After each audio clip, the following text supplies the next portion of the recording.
Let's say you're in a situation at home. Bad situation. You're being raped. You're being physically abused. You're being sexually abused. You're being verbally abused.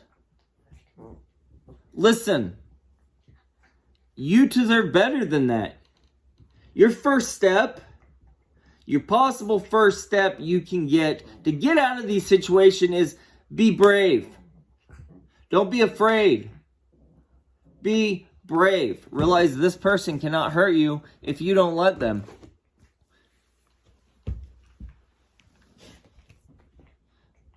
Second step is tell somebody. Your second step is tell somebody.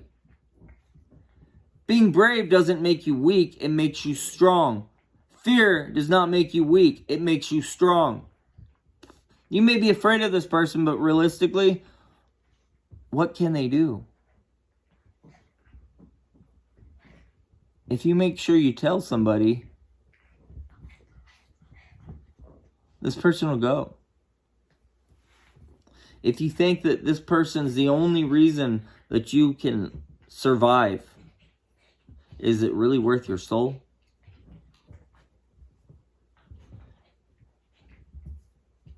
Just think, is this really worth your soul? Every time somebody's giving you unwanted touching or verbally abusing you, they take a part of your soul and they consume it every time. And they suck the life out of you. They suck the joy. So I want to get on one of these subjects, like being molested.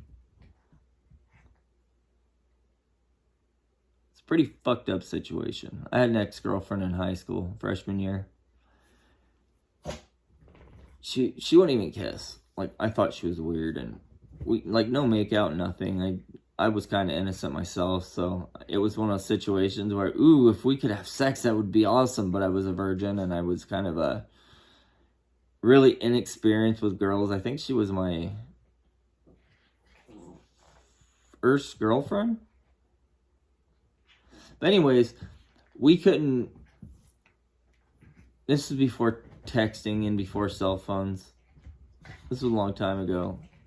Things were different back then. People didn't talk. People didn't put their business out there. So she comes up to me one day.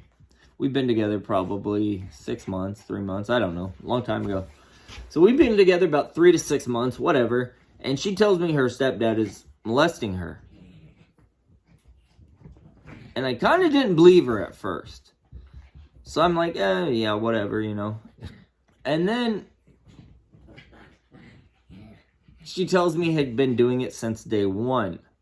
So she's catching my attention a little bit. Thinking, okay, maybe this chick's not lying, but she's begged me not to tell anybody. So what do? I took the low road and I didn't tell anybody. Wish I had, but I didn't. So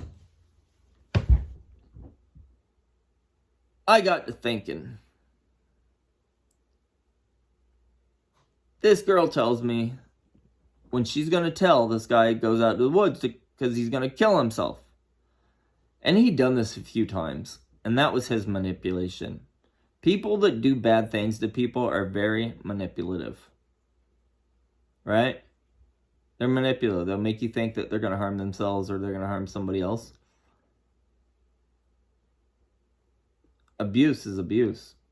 Sexual abuse is, in my thought, maybe one of the worst.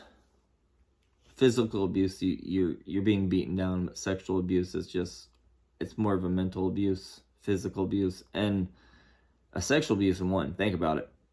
So, basically, eventually, I realized this dude was full of fucking shit. And if he killed himself, I told her. I said, if he kills himself, it'll stop. And you won't even have to tell anybody. She's like, oh, yeah, good idea. So I told her, I said, if you don't tell anybody, I'm telling your grandma. So what she do? She immediately, after I leave, runs to him and says, oh, he's going to tell my grandma. So he pulls the same shit. But this fucking chick at this point, I think she was finally fed up. She finally had somebody telling her that she was not in the wrong. He was in the wrong. And so she told. He went to prison. Her soul was saved. Right? So, basically, this chick had, I think it was 17 magazine. She had written, there was some contest of a life experience. And she wrote a story, and she actually, in the story, she had mentioned me. And the one thing that she had mentioned about me wasn't, oh, he was this great boyfriend, blah, blah, blah. We were young. We didn't know what the fuck that was. But she said I saved her soul. Which I can't really say made me feel good, because I don't really think I did anything. I just didn't like seeing somebody in a situation where it wasn't healthy. I mean, my home life wasn't perfect, but that's for another time. Nothing like that, though. But I do think that if you are having somebody touch you in an inappropriate manner, somebody's physically beating you, or somebody is verbally beating you, call 211. They have the resources to point you towards somebody. If you're suicidal, call the National Prevention Hotline. Just remember, you're doing nothing wrong. Some people may say, oh, I'm going to kill myself. That was his. I've heard from research, oh, the other parent's going to get jealous, which, believe it or not, does happen. So if you're having a situation like this, the other parent may not be the best person to go to. Sometimes, in fact, the other parent knows about it.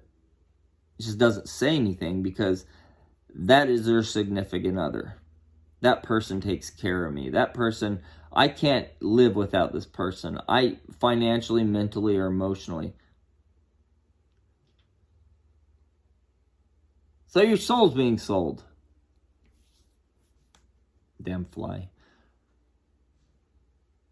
So I think at this point, I just sometimes get dumbfounded. I really do sometimes get dumbfounded in life. It's like, what the fuck's going on with life these days? Everybody's so angry. Let's just stop the hate.